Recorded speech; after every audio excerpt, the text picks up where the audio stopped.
Hello बच्चों, चलिए प्रश्न को पढ़ते हैं।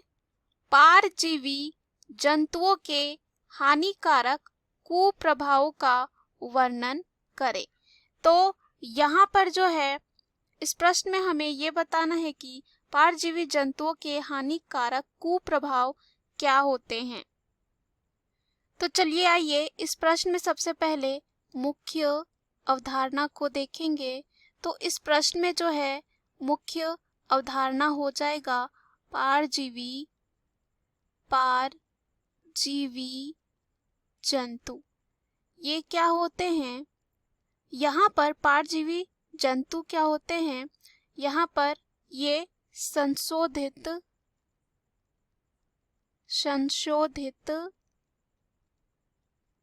जीनोम वाले जानवर होते हैं और इन जानवर के डीएनए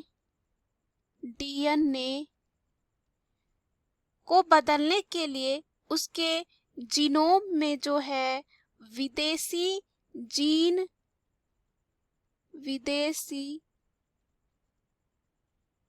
जीन जो है डाला जाता है।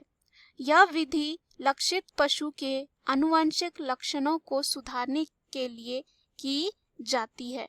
प्रश्न हमें पूछा है कि परजीवी जंतुओं के हानिकारक कुप्रभाव के वर्णन करें। तो आइए अगर इसके कुप्रभाव की बात करें तो पहला कुप्रभाव होता है कि प्रोटीन। तो यहाँ पर प्रोटीन का कुप्रभाव क्या हो गया कि विभिन्न जीवों में प्रवेश कराए गए जीनों द्वारा जो है पॉलीपेप्टाइड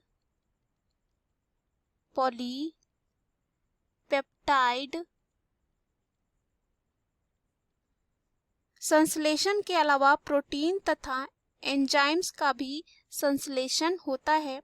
हालांकि बाह्य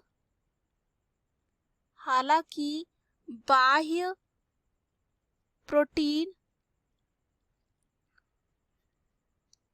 प्रायः शरीर के प्रतिरोधी तंत्र द्वारा आक्रमण कर दिए जाते हैं। परिणामतः क्या होता है? क्षतिग्रस्त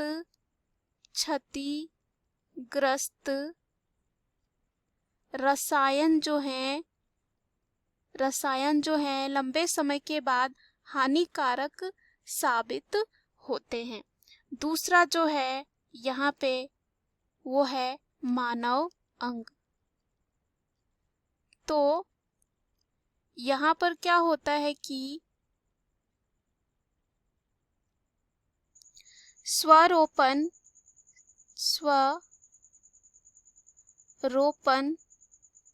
तथा समकलम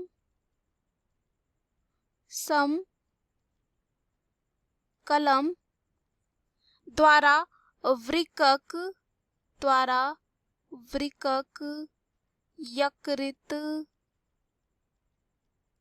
यकृत हृदय जैसी विस्थापित अंगों को प्राप्त किया जाता है। हालांकि ऐसे अंग की वृद्धि जो है सही नहीं होती है।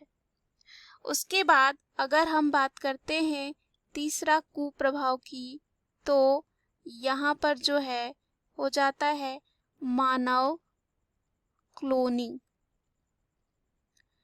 इसमें क्या होता है? मानव क्लोनिंग।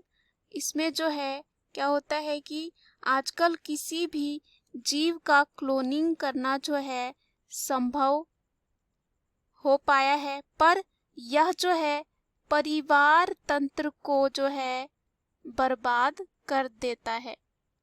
परिवार तंत्र को जो है बर्बाद कर देता है। तो यह जो है परजीवी जंतुओं के हानिकारक कुप्रभाव हैं। प्रश्न में हमें पूछा गया था इनके कुप्रभाव कौन से हैं। तो 3 कुप्रभाव हमने देखा। पहला प्रोटीन का, दूसरा मानव अंग का और तीसरा मानव क्लोनिंग का। मुख्य अवधारणा के आधार पर हमने ये सिद्ध कर लिया है कि हानिकारक कुप्रभाव कौन कौन से हैं। उम्मीद करती हूँ यह प्रश्न आपको समझ में आया होगा। धन्यवाद।